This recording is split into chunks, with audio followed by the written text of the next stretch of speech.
Bar crossings are a high-risk boating activity even for the most experienced boating. There are three types of bars. There's dangerous, there's very dangerous, and there's extremely dangerous. Now this film will provide you with information on how to make a safer bar crossing. But if in doubt, don't go out.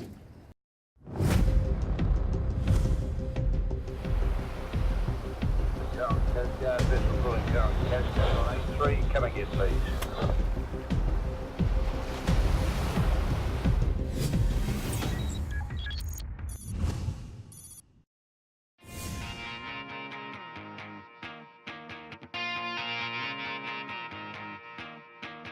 I'm Matt Collicott. I'm a professional skipper and have been working in and out of harbours around New Zealand for nearly 20 years. The most important part of a skipper's job is to make decisions that will keep everyone safe. Decisions that will ensure that everyone gets home after a good day out. Hi, my name's Dave. I've been a member of Coast Guard for 15 years. Today I'll be crewing with Matt as we cross the bar. This film will highlight the key steps needed to cross a bar safely. Throughout this film, we're going to show you examples of crossing a variety of different bars.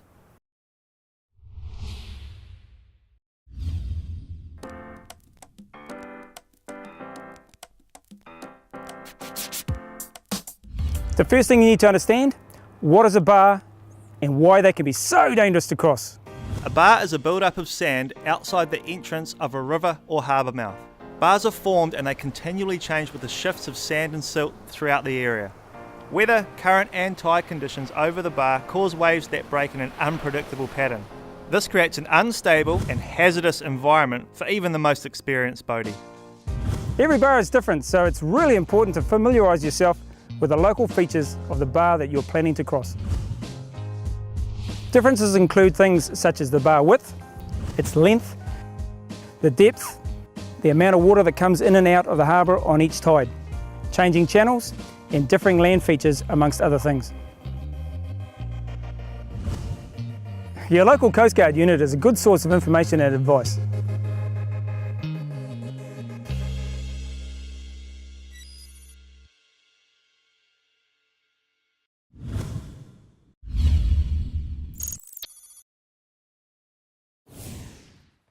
Planning on dry land before you get on the water plays a big part in safety. Preparing to cross the bar always starts at home. You need to check the weather, tides and get local information. Make sure that you have the right equipment and that it's in good condition. Always have a plan B ready, just in case the bar or the sea conditions mean it's unsafe to cross.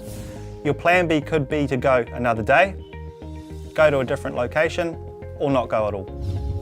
Always check the weather forecast on the day you're planning to head out. There are two key things to look at, wind and swell. This information can be found on a number of websites including Met Service, or you can get up-to-date information from your local Nowcasting VHF channel. Find out your local Nowcasting VHF channel by talking to your local Coast Guard or visit the Coast Guard website. It's important to know when the tide times are, both for heading out and coming back across the bar. Plan a timeline for your trip based on the tide times and remember to always avoid bar crossings at night. When going out, as a general rule, the best time to go is any time within 3 hours before high tide. All other times should be avoided. When planning your return across the bar, as a general rule, up to 3 hours before high tide and 1.5 hours after high tide are optimum. All other times should be avoided. Never cross a bar at low tide. MarineMate is a really good smartphone app for up-to-date tide information. Before you leave, make sure someone knows where you're going and when you'll be back.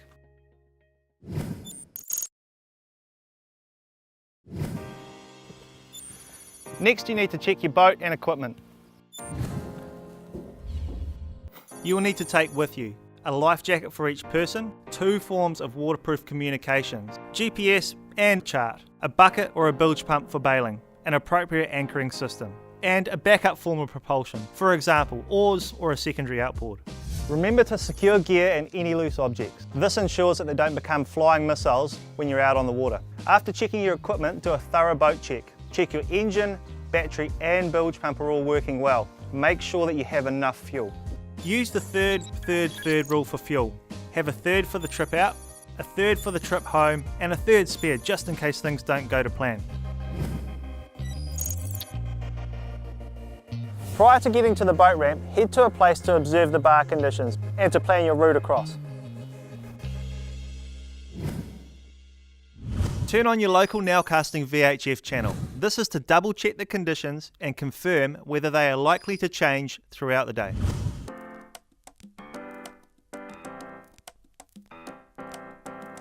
At the boat ramp, check your gear is still secure. Double check your fuel and make sure your breather is open on your tote tank. And of course, don't forget to put your bung in. Go over the safety equipment. Let everybody know where it is and how to use it. Get everyone to put on their life jackets. Inflatable life jackets are great. However, full life jackets are much better for crossing a bar. Making sure somebody on board knows how to use all the safety equipment is great backup, just in case something happens to you as a skipper.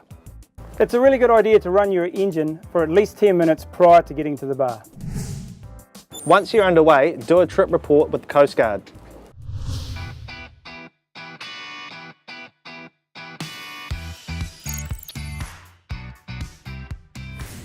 Head to a place where it's safe to stay and assess the bar. We're at a point now where we can assess the bar.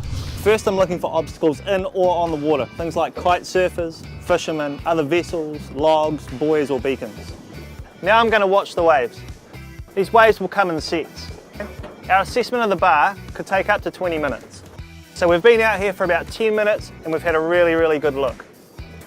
A bar with a breaking wave or white water across the entire channel should never be crossed in an open boat. Once you've made your assessment and decided to cross the bar, do a bar watch report with the Coast Guard. Your call will be logged and Coast Guard will take action if you do not close your report within 20 minutes. Identify the channel, choose the calmest place to cross and always avoid breaking waves. You need to know the navigation markers for the bar you are planning to cross. Some bars have leading lights or beacons. To cross the bar safely, make sure you get this local knowledge. Brief your crew on what's going on. Tell them where to stand, make sure they hold on. Tell them to stay in the same place, as people moving around your vessel will create instability. Make sure everyone has 3 points of contact. If you're waiting, watch other vessels cross the bar, but do not assume they know what they're doing. Only one boat should cross the bar at any time. Watch for a lull in the waves. Once you have committed to crossing the bar, you are committed. Never turn around on a bar. If you turn around on a bar, a wave can hit you side on, which can easily capsize any vessel. Approach the wave straight on. Proceed with enough speed to make safe headway. Slow down as you reach the wave, but make sure you have enough momentum to carry you to the top of the wave so you can gently come off the back of it.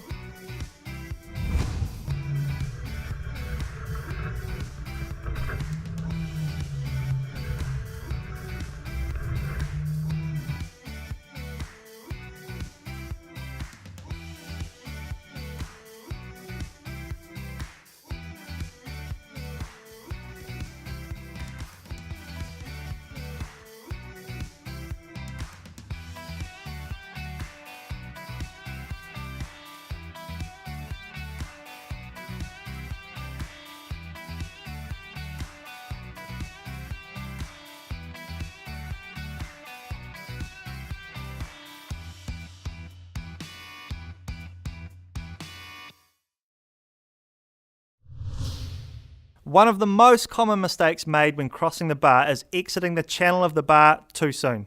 Exiting too early will mean that you could be caught side on by a wave. You will know when you have safely crossed the bar because the water will tend to become deeper and calmer. It is a good idea to enter a GPS waypoint here so that you can use this mark as your safe assessment point when returning back across the bar. Close your bar watch report when you have safely completed your crossing.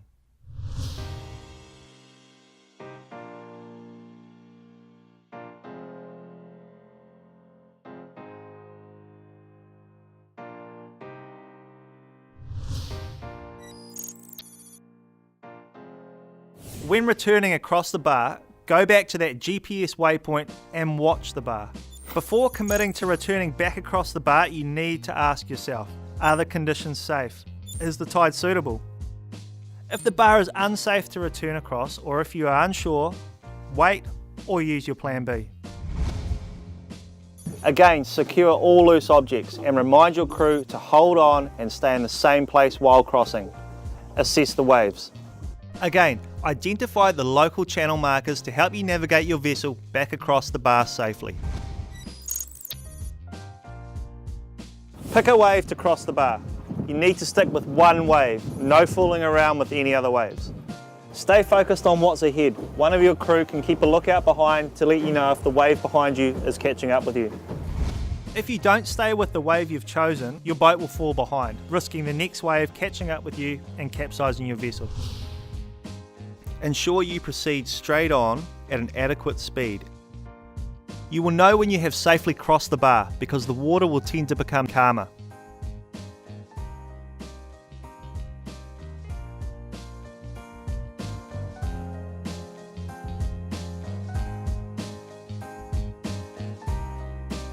And you are back in safe, calm water.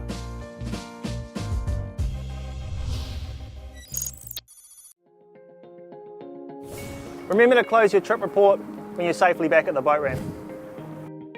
Now you've learnt some really useful tools to help you safely navigate your vessel across a bar. Never attempt bar crossings without knowledge and experience. Head out with someone who knows what they're doing. Remember, always approach bar crossing with the right attitude of caution. If at any point the conditions or your checklist don't add up, postpone your trip for another time or day, or choose to go boating somewhere else. As a skipper, you are responsible for everyone's safety. You need to make sure you can get everyone home safely after your trip out on the water. Respect the bar, and if in doubt, don't go out.